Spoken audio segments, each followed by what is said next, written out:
Hello friend, आपके अपने YouTube channel सारांश एजुकेशन पॉइंट में आपका बहुत बहुत स्वागत है। आज मैं आपके लिए सीटेट से संबंधित सोशल साइंस से कुछ क्वेश्चन लेके आया हूं जो कि इस प्रकार हैं। तो सबसे पहला प्रश्न है कि 19वीं शताब्दी के मध्य में किस ब्रिटिश इतिहासकार ने भारत के इतिहास को 3 कालों में बांटा है? हिंदू काल, मुस्लिम काल और ब्रिटिश काल। तो इस प्रश्न का सही उत्तर होगा उत्तर नंबर 1, जेम्स मिल के द्वारा। अब इनके बारे में जानते हैं। तो ब्रिटिश इतिहासकार अर्थशास्त्री मिल ने 19वीं शताब्दी में भारतीय इतिहास को हिंदू काल, मुस्लिम काल एवं ब्रिटिश काल में बांटा था।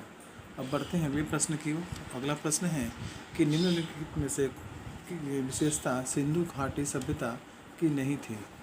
तो इस प्रश्न का सही उत्तर होगा उत्तर नंबर 2, मकान के दरवाजे पिछली ओर से खुलते हैं। इसके बारे में जानते हैं। तो सिंधु घाटी सभ्यता, जिसे हड़प्पा सभ्यता भी कहा जाता है, इसकी कुछ विशेषताएं थी। नगर साफ सुथरे थे, मकान अच्छी थी एवं पक्की ईंटों से निर्मित थे, सड़कें सीधी और एक दूसरे को समकोण पर काटती थीं, परंतु मकान के दरवाजे पीछे की ओर नहीं खुलते थे। अब बढ़ते हैं अगले प्रश्न की ओर। तो अगला प्रश्न है कि ऋग्वेद काल की स्त्रियों के संबंध में निम्नलिखित में से कौन सा असत्य है? तो इस प्रश्न का सही उत्तर होगा उत्तर नंबर 2, स्त्रियां युद्ध में भाग लेती थीं। इसके बारे में जानते हैं। तो ऋग्वेद काल में स्त्रियां का विवाह जल्दी होता था, यज्ञ अनुष्ठान में भाग लेती थी, सभा में भाग लेती थी, परंतु युद्ध में नहीं। बढ़ते हैं अगले प्रश्न की ओर। तो अगला प्रश्न है कि मौर्य साम्राज्य का विस्तार कावेरी नदी घाटी डैश तक था।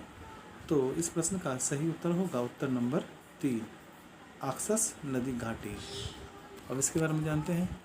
तो मौर्य साम्राज्य प्राचीन इतिहास का एक बृहद साम्राज्य था। इसका विस्तार कावेरी नदी घाटी से आक्सस नदी घाटी तक रहा है। अब बढ़ते हैं अगले प्रश्न की ओर। तो अगला प्रश्न है कि निम्नलिखित सूचियों को सुमेलित कीजिए। एक बार देखिए और खुद से आंसर देने का प्रयास कीजिए। तो इस प्रश्न का सही उत्तर होगा उत्तर नंबर 4, 4, 3, 2, 1, यानी कि नगर सृष्टि व्यापारी एवं बैंकर श्रेणियों का प्रमुख था, सार्थवाह व्यापारियों के गिल्ड का प्रमुख था, प्रथम कुलिक शिल्पियों का प्रमुख था और प्रथम कांस्य मुख्य प्रतिलिपिक। अब बढ़ते हैं अगले प्रश्न की ओर। तो अगला प्रश्न है कि त्रिपक्षीय संघर्ष का प्रमुख कारण क्या था? तो इस प्रश्न का सही उत्तर होगा उत्तर नंबर 3, 1 और 2 दोनों, यानी कि कन्नौज पर आधिपत्य की लालसा, मध्यवर्ती उपजाऊ क्षेत्र पर नियंत्रण। अब इसके बारे में जानते हैं। तो हर्ष की मृत्यु के पश्चात कन्नौज पर आधिपत्य के लिए पाल, गुर्जर, प्रतिहार एवं राष्ट्रकूटों के मध्य त्रिपक्षीय संघर्ष हुआ। यह क्षेत्र काफ़ी उपजाऊ था। अब बढ़ते हैं अगले प्रश्न की ओर। तो अगला प्रश्न है कि निम्न में से कौन सा महमूद गजनबी के आक्रमण का कारण नहीं था? तो इस प्रश्न का सही उत्तर होगा उत्तर नंबर 2, उसका उद्देश्य भारत में साम्राज्य स्थापित कर ईरानी संस्कृति का प्रसार करना था। अब इसके बारे में जानते हैं। तो मोहम्मद गजनबी साम्राज्य के सुल्तान गजनी ने भारत पर कई आक्रमण किए। इसका मुख्य उद्देश्य धन एकत्रित करना, इस्लाम का प्रचार करना एवं मंदिरों को लूटना था। यह न तो भारत में साम्राज्य स्थापित करने आया था और न ही ईरानी संस्कृति का प्रचार प्रसार करने। अब बढ़ते हैं अगले प्रश्न की ओर। तो अगला प्रश्न है कि मोहम्मद बिन तुगलक के विषय में क्या सत्य नहीं है? तो इस प्रश्न का सही उत्तर होगा उत्तर नंबर 3, सल्तनत के इतिहास में सबसे क्रम विद्रोह उसी के समय में हुए थे।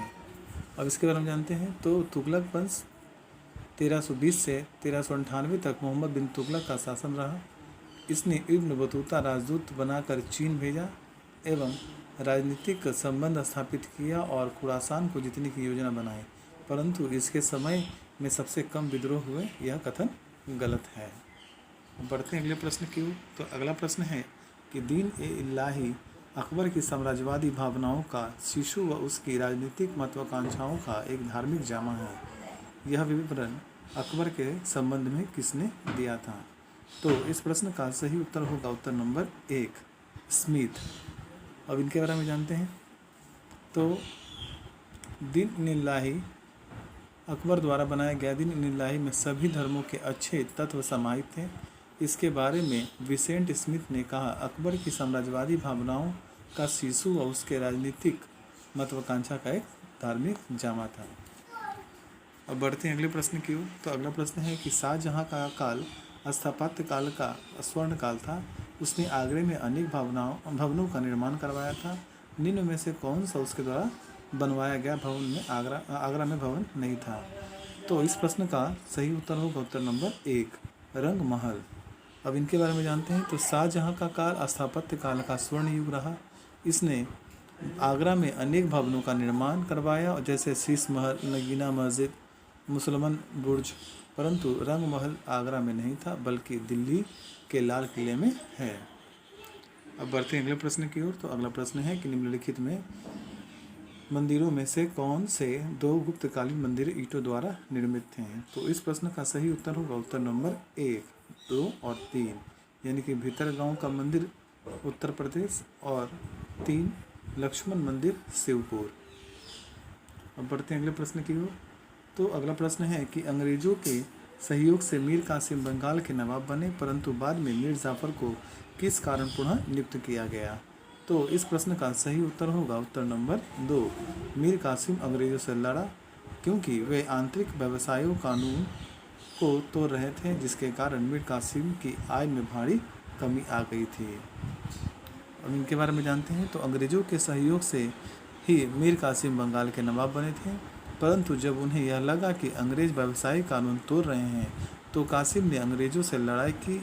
इसी कारण कासिम की हार हुई एवं मीर जाफर को पुनः बंगाल का नवाब नियुक्त किया गया।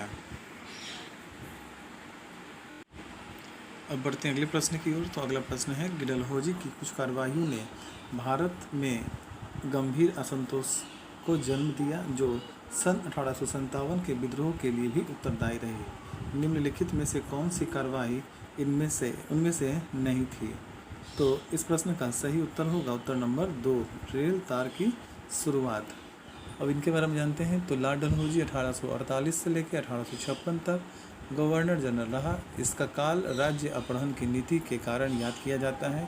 इन्होंने शासकों की उपाधि एवं पेंशन समाप्त की, जिसकी परिणति 1857 का विद्रोह हुआ। रेल तथा तार इनकी अच्छाइयों के लिए जाना जाता है। अब बढ़ते हैं अगले प्रश्न की ओर। तो अगला प्रश्न है कि राजा राम मोहन राय ने अपने असाधारण काम की खातिर भारतीय इतिहास में अपनी पहचान बनाई। इसका मुख्य काम किस दिशा में था? तो इस प्रश्न का सही उत्तर होगा उत्तर नंबर 2, समाज सुधार। तो राजा राम मोहन राय के बारे में जानते हैं। तो राजा राम मोहन राय को भारतीय पूर्ण जागरण का दूत एवं आधुनिक भारत का जनक कहा जाता है। उसका प्रमुख योगदान समाज सुधार में रहा। उन्होंने ब्रह्म समाज की स्थापना की।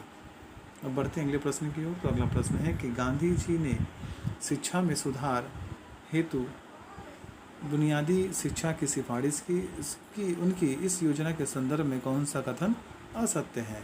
तो इस प्रश्न का सही उत्तर होगा उत्तर नंबर 3, शिक्षा का बुनियादी उद्देश्य है अंग्रेजी विरोधी नागरिक पैदा करना।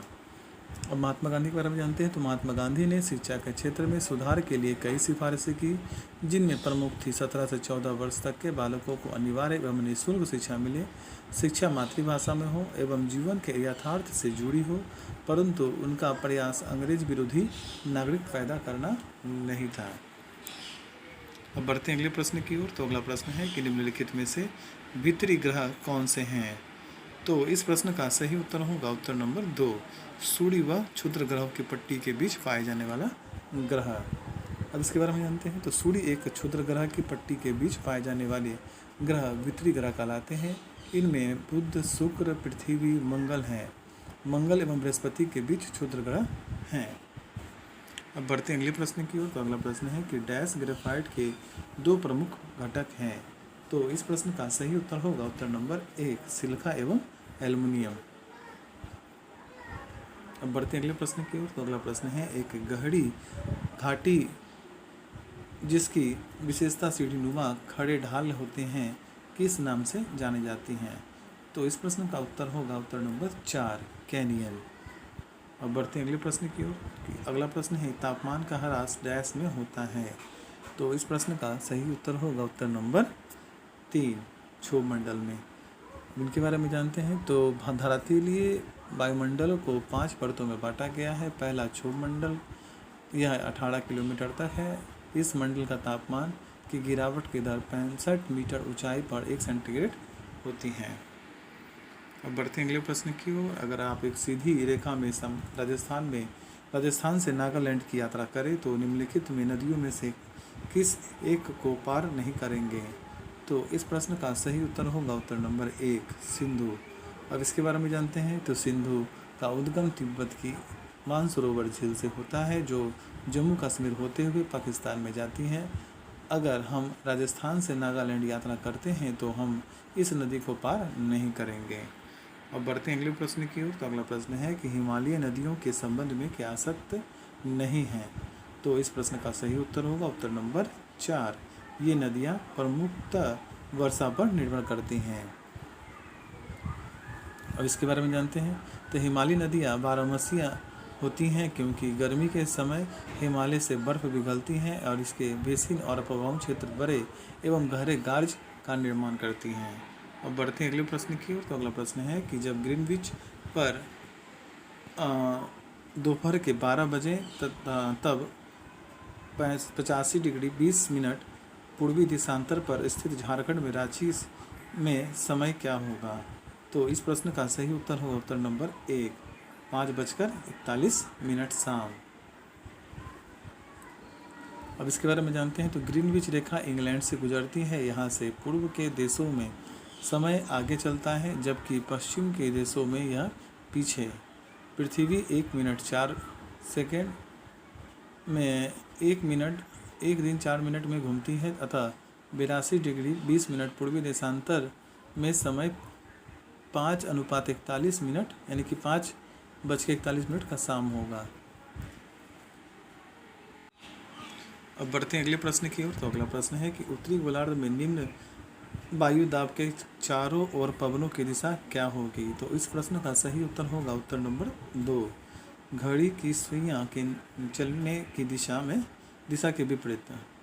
और इसके बारे में जानते हैं। तो उत्तरी गोलार्ध में जब चक्रवात की स्थिति होती है तब केंद्र में निम्न वायुदाब बनता है, तब हवाएं केंद्र की ओर घड़ी की सुइयां के विपरीत दिशा में चलती हैं। अब बढ़ते हैं अगले प्रश्न की ओर। तो अगला प्रश्न है कि जब न्यायालय को लगता है कि कोई सार्वजनिक पदाधिकारी अपने कानून और संवैधानिक दायित्वों का पालन नहीं कर रहा है और इस कारण किसी व्यक्ति के मौलिक अधिकारों का उल्लंघन हो रहा है, तब न्यायालय को कौन सा आदेश जारी करता है। तो इस प्रश्न का सही उत्तर होगा उत्तर नंबर 1, परमादेश। अब इसके बारे में जानते हैं। तो अनुच्छेद 32 के तहत सुप्रीम कोर्ट रिट निकाल सकती है।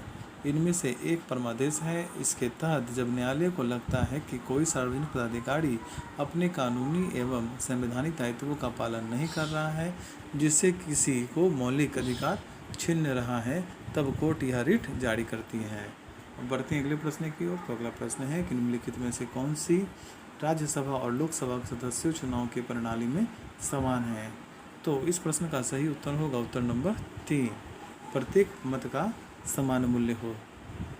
तो इसके बारे में जानते हैं। तो लोकसभा का चुनाव प्रत्यक्ष मतदान प्रणाली द्वारा होता है, जबकि राज्यसभा का अप्रत्यक्ष, परंतु दोनों के सदस्यों की चुनाव प्रणाली में एक चीज़ समान होता है, प्रत्येक मत के मूल्य का समान होता है।